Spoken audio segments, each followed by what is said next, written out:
پرانے نوٹوں کے بدلے نئے نوٹ خریدنا کیسا؟ کیا فرماتے ہیں علماء دین و مفتیان شرع متین اس مسئلے کے بارے میں کہ میں کرنسی کے لین دین کا کاروبار کرتا ہوں۔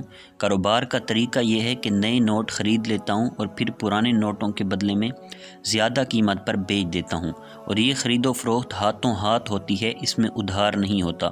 معلوم یہ کرنا ہے کہ کیا یہ خرید و فروخت جائز ہے، یہ سود کے زمرے میں تو نہیں آتی؟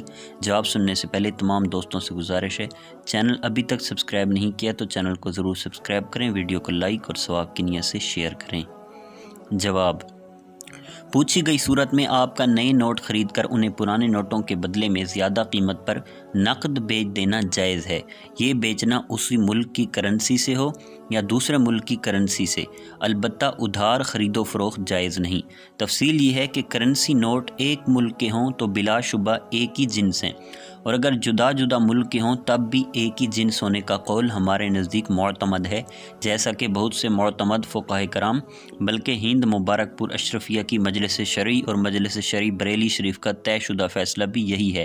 لہذا مطلقاً کرنسی نوٹ چاہے ایک ملک کے ہوں یا جدا جدا ایک ہی جنس ہوتے ہیں۔ نیز کرنسی نوٹ قدری چیز نہیں، یعنی اسے ناپا یا تولا نہیں جاتا کہ مکیلی یا موزونی ہو، بلکہ عددی یعنی گن کر دی جانے والی چیز ہے، اور قاعدہ شریعہ ہے کہ خرید و فروخت میں دو چیزوں کے مابین سود کی علت ان میں قدر و جنس کا پایا جانا ہے۔ قدر سے مراد مکیلی یا موزونی ہونا ہے۔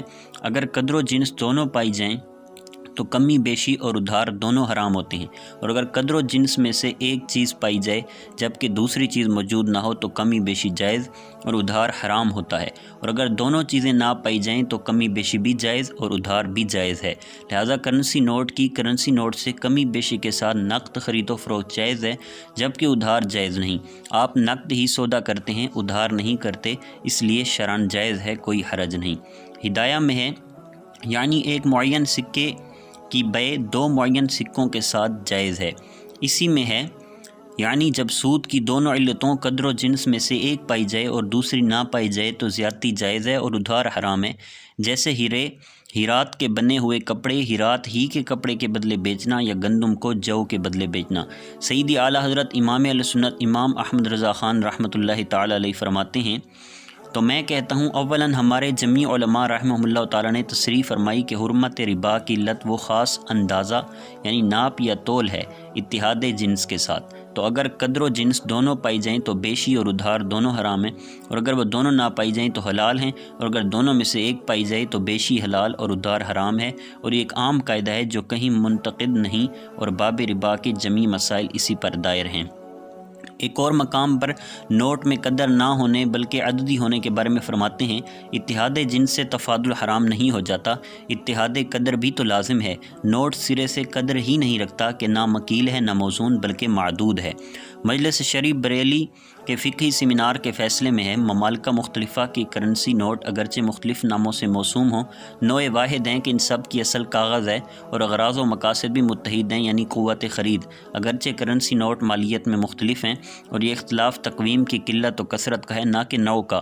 یہ ایک ملک کے مختلف المالیہ کرنسی نوٹ کی طرح ہیں۔ مجلس شرعی اشرفیہ مبارک پور کے فیصلہ میں دو ملکوں کی کرنسیاں اپنی حقیقت کے لحاظ سے ایک کاغذ کا ٹکڑا ہیں، اور مقصود کے لحاظ سے دونوں ہی ثمن اصطلاحی ہیں، اس لیے دونوں کی جنس ایک ہے۔ اسی میں کرنسی نوٹ سے کمی بیشی کے ساتھ نقد خرید و فروخت جائز جبکہ ادھار ناجائز ہونے سے متعلق ہے۔ دو ملکوں یا ایک ہی ملک کی کرنسیوں کی باہم خرید و فروخت صرف نقد جائز ہے، گو کہ کمی بیشی کے ساتھ ہو، اور اگر کسی طرف ادھار ہو تو ناجائز ہے کہ یہ جنس کے بدلہ جنس کی ادھار بیع جو ایک طرح کا سود ربا النسیہ ہے۔ واللہ اعلم عز و جل و رسول عالم صلی اللہ تعالی علیہ وآلہ وسلم۔